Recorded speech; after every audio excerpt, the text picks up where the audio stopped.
Hi hello welcome to our channel. ఈరోజు మన video వచ్చేసి శబరిమల అయ్యప్ప ప్రసాదం అండి. ఈ ప్రసాదాన్ని ఎవరిస్తారా తిందామా అని ఎదురు చూడడం ఆపేసి మన చేతులతోనే ఎలా తయారు చేసుకోవాలో చూపించబోతున్నానండి.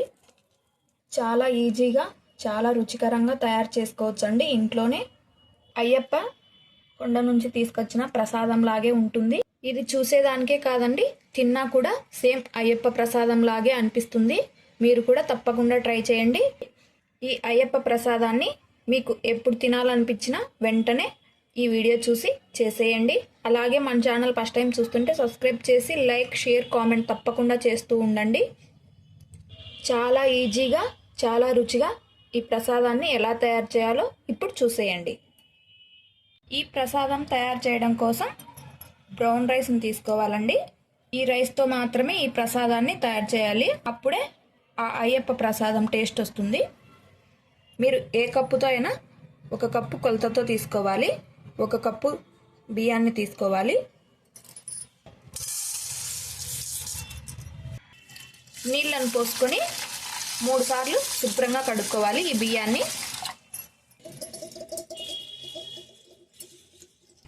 ఈ బియ్యం ఏ సూపర్ మార్కెట్లో అయినా దొరుకుతాయి. 3 సార్లు శుభ్రంగా కడుక్కున్న తర్వాత తగినన్ని నీళ్ళను పోసుకొని మూతను పెట్టుకొని ఒక 8 గంటల వరకు ఈ బియ్యాన్ని నాననివ్వాలి. 8 గంటల తర్వాత బియ్యం చక్కగా నానాయండి. ఈ నీళ్ళను వంపేసుకొని మళ్ళీ ఒకసారి నీళ్లు పోసి శుభ్రంగా కడుక్కోవాలి. ఇలా ఒకసారి కడుక్కున్న తర్వాత ఈ బియ్యాన్ని పక్కన ఉంచుకోవాలి. స్టవ్ వెలిగించి స్టవ్ పైన ప్యాన్ పెట్టుకొని 1 స్పూన్ నెయ్యిని వేసుకోవాలి. ఇందులోనే సన్నగా కట్ చేసి పెట్టుకున్న ఎండు కొబ్బరి ముక్కలను 2 స్పూన్లు వేసుకోవాలి.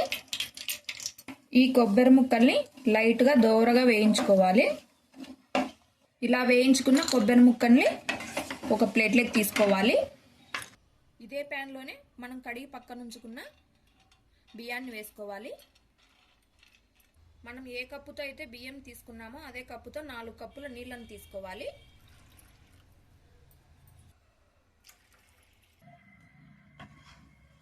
మంటని మీడియం ఫ్లేమ్లో ఉంచుకొని మధ్య మధ్యలో కలుపుకుంటూ అన్నం పలుకులుగా ఉండేంత వరకు ఉడికించుకోవాలి. మూతను పెట్టుకొని మరీ మెత్తగా ఉడికించొద్దండి. బియ్యాన్ని పలుకులుగా ఉండేటట్లు మాత్రమే ఉడికించుకోవాలి. ఒక గిన్నెను తీసుకొని ఈ ప్రసాదానికి తాటి బెల్లంను మాత్రమే తీసుకోవాలండి. మనం ఏ కప్పుతో అయితే బియ్యాన్ని తీసుకున్నామో అదే కప్పుతో తాటి బెల్లం 3 కప్పులు తీసుకోవాలి. 1 కప్పు బియ్యానికి 3 కప్పుల తాటి బెల్లాన్ని తీసుకోవాలి.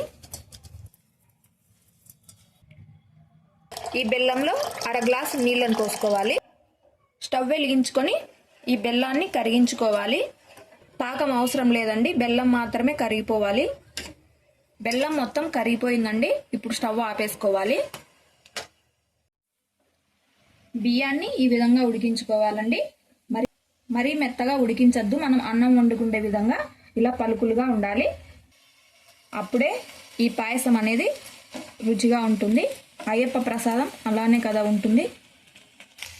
ఇప్పుడు మనం కరిగించుకున్న బెల్లం నీళ్ళని ఇందులో టీ ఫిల్టర్ తీసుకొని ఫిల్టర్ చేసుకోవాలి. మంటని మీడియం ఫ్లేమ్లో ఉంచుకొని మధ్య మధ్యలో కలుపుకుంటూ ఈ ప్రసాదం దగ్గర పడేంత వరకు ఉడికించుకోవాలి.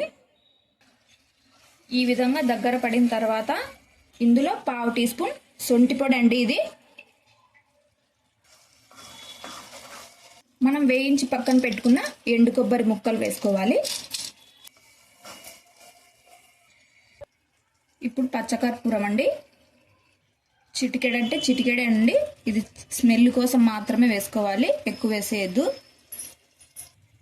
2 స్పూన్ల నెయ్యిని వేసుకోవాలి.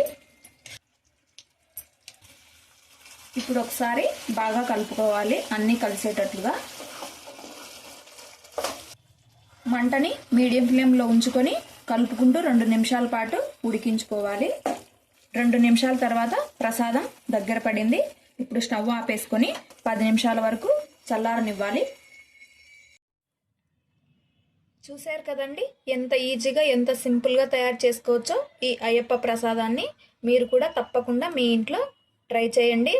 ఛానల్ ఫస్ట్ టైం చూస్తుంటే సబ్స్క్రైబ్ చేసి లైక్, షేర్, కామెంట్ చేయడం మాత్రం మర్చిపోవద్దండి. ఇది చూసేదానికే కాదండి, తిన్నా కూడా సేమ్ అయ్యప్ప ప్రసాదం లాగే అనిపిస్తుంది. మీరు కూడా తప్పకుండా ట్రై చేయండి. Thank you for watching.